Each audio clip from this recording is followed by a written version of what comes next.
चकवाल की तहसील चवासीदन शाह के नवाही इलाके बिशारत गांव में ट्रैफिक हादसा पेश आया, जहां तेज रफ्तार मोटरसाइकिल वर्कशॉप से निकलते ट्रक से टकरा गई। रेस्क्यू 112 ने बरवक्त कार्रवाई करते हुए जख्मियों को इब्तिदाई तिब्बी इमदाद के बाद तहसील हेडक्वार्टर अस्पताल चवासीदन शाह मुंतकिल कर दिया। रेस्क्यू 112 चकवाल के कमांड एंड कंट्रोल रूम को चवासीदन शाह के नवाही गांव बिशारत से इत्तला मौसूल हुई कि एक तेज रफ्तार मोटरसाइकिल सड़क पर मौजूद ट्रक से टकरा गई है, जिसके नतीजे में 4 अफराद जख्मी हो गए।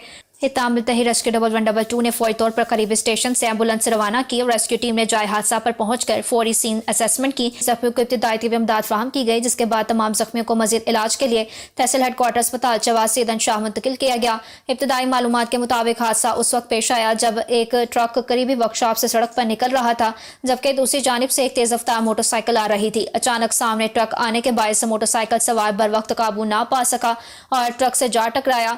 जराये के मुताबिक मोटरसाइकिल पर 4 अफराद सवार थे, जिनमें 3 तालिब इल्म भी शामिल थे जो अड़ा गांव से बिशारत पेपर देने जा रहे थे। हादसे के नतीजे में 4 नौजवान जख्मी हुए।